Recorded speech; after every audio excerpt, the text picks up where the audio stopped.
When I got to 4,500 metres in Killy, my one thought was getting to that top to prove to people I could do it.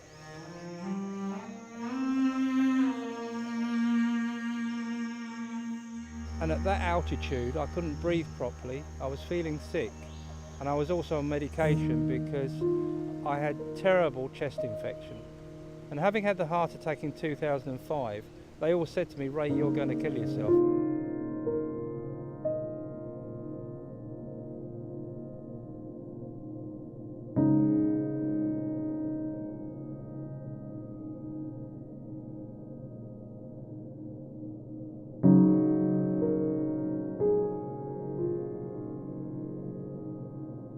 I found it very tough this afternoon.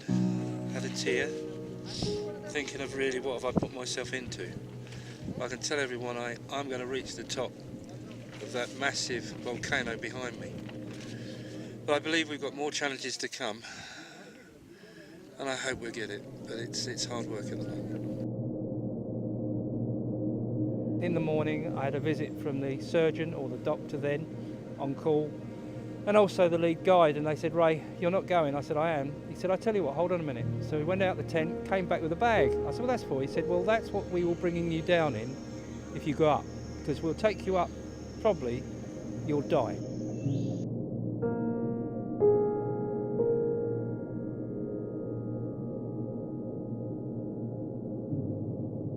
So the thought of going up there like that was a bit worrying, and so they made the decision for me to come down. And I know I didn't get to the top, but I got to 500 metres below that top, and it was the toughest challenge I've ever done. And for a quad amputee, they always said, "Ray, I don't know why you're doing it."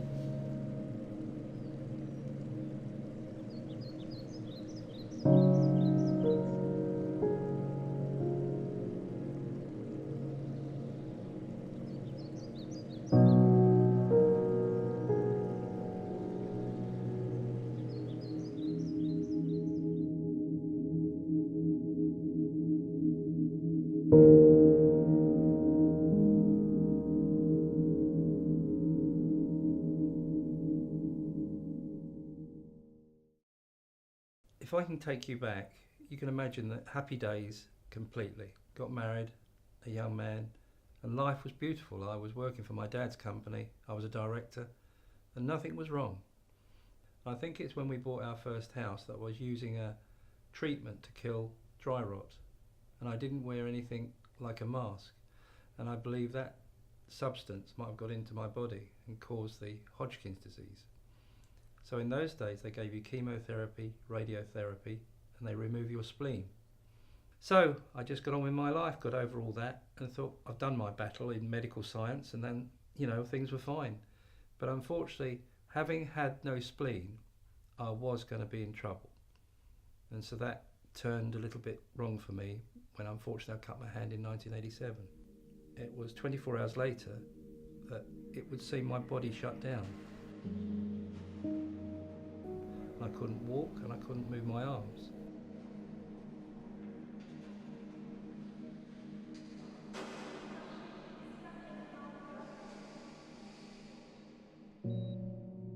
And they gave me drugs to kill the poison. But unfortunately, the poison had set in so far that it didn't go to the spleen, it had gone to the extremities because the heart was pushing all the poison away. And what had happened, the septicemia had caused gangrene, and the hands turned to wood, and I can remember in and out of consciousness going like this, and it was just like two bits of wood. And unfortunately by Friday the 13th, they could not save my hands, so they had to amputate. 4 to 5 days later, my dad was sat by my bed, and he said, "Son," he said, "you know your hands are gone." And I knew this was all bandaged, but I couldn't feel anything, and there was a big bed cover over it. He said, "Well, look, I must tell you, your legs are gone."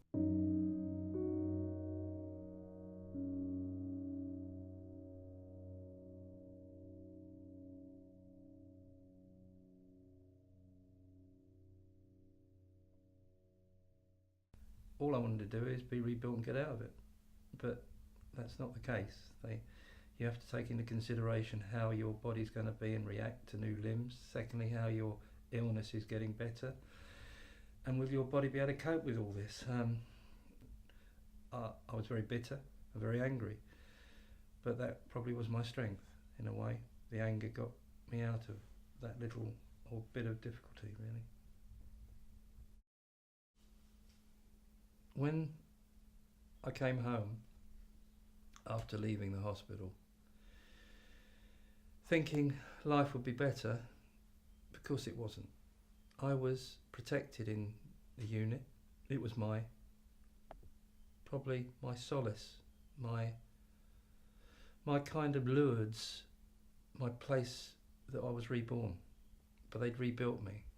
But now they're sending the person who is now a bionic man out in the open. You can do anything. You can rebuild most people, but you can't rebuild the mind. So the mind is going over saying, I'm Ray Edwards, I know what I'm doing. That is a load of crap, because really your mind is completely shot. So I got home, and where I'd built the home and made it my home as an able-bodied man, I got back to see the bed taken downstairs in the lounge, a commode, so I can crap next to my bed. Happy days. So I found the answer in a bottle. So I just kept drinking and drinking. But there was one particular time, soon after I got home, really months, that I got in my car, got to the pub and drunk and drunk and drunk.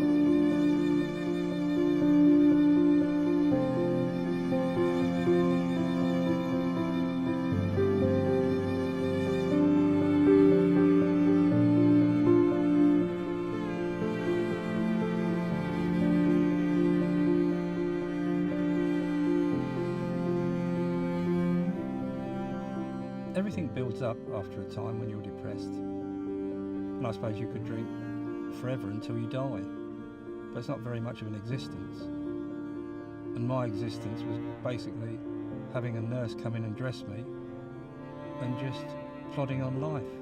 I was not independent, I hated life, and I couldn't cope with it anymore.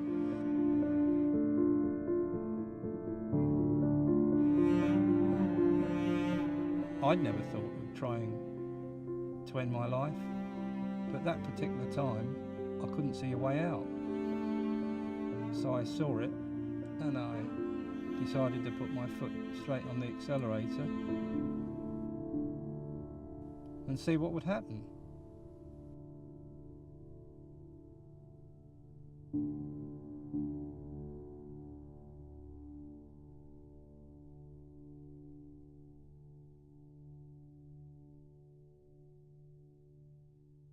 The hardest thing is when you are depressed and drinking, is you build the barrier around you, and it seems you always hurt the ones you love, and I suppose I was pushing them away, and the relationships become very, very hard to cope with. All you want to do is love and cuddle and be happy, but if you don't like yourself, you certainly don't like other people, and you've really got to like yourself to be able to be loved, and so it's a vicious circle. And I just couldn't cope with it, hence the drink was my saviour in some ways.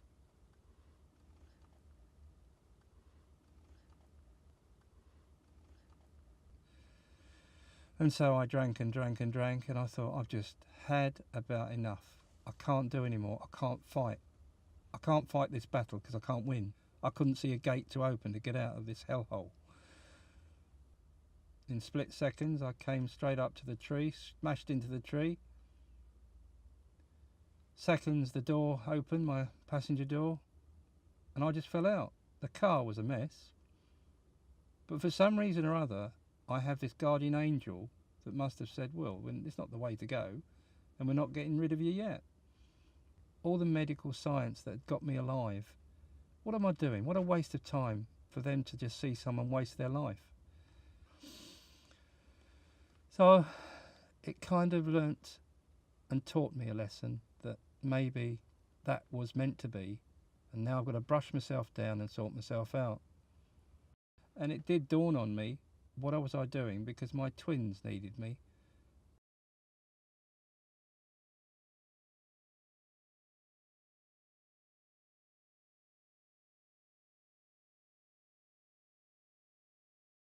you know, those 9 months old little boy and little girl wanted their daddy. And maybe that was the saviour. That was my goal. When you see people having children, it's easy. They're like shelling peas. It seems to be a natural thing. Some people it's difficult. We didn't want children until, unfortunately, I was having cancer. And then the old sperm wasn't working, my bullets weren't firing. And so you try so hard to have children. And sometimes the more you try hard, you don't get anywhere.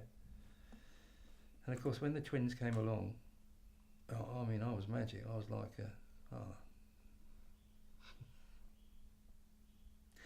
quite nice, great that was. And it's very difficult to understand as a dad losing the arms and legs, and they're only 9 months old. It was tough, you know. And I think, can you hold on a minute? You know, these questions are very good because it shows we are all human beings, and I wanted to touch them. I wanted to cuddle them, but I couldn't, could I? I just couldn't. But I couldn't see the wood through the trees. Looking back, I probably would have done things differently now, but I'm literally talking to you, and my kids are grown up and they love me, so I must have done something right.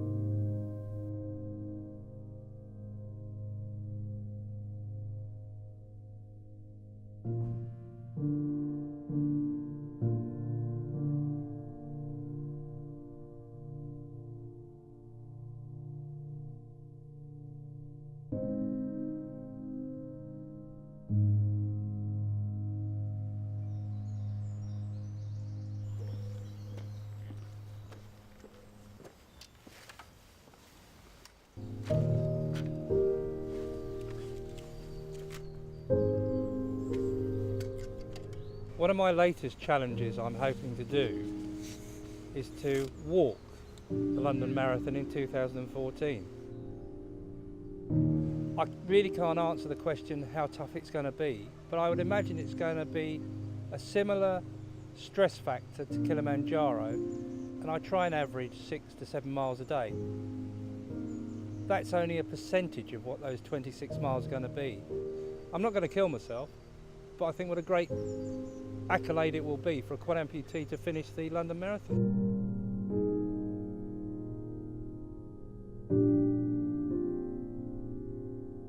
When I walk here, you couldn't pick a better part of the world where my mind is at ease, I can be on my own and reflect on what goes on in my life. I think life is a learning curve, and I think if we get little knocks in our life, you appreciate so much more. I have been dealt some very, very bad cards, but I've played the game and I do understand life a lot more. I suppose it's been fate for me, and I believe in that. And I think looking back, now I've gone through it all, I'm a much, much better person.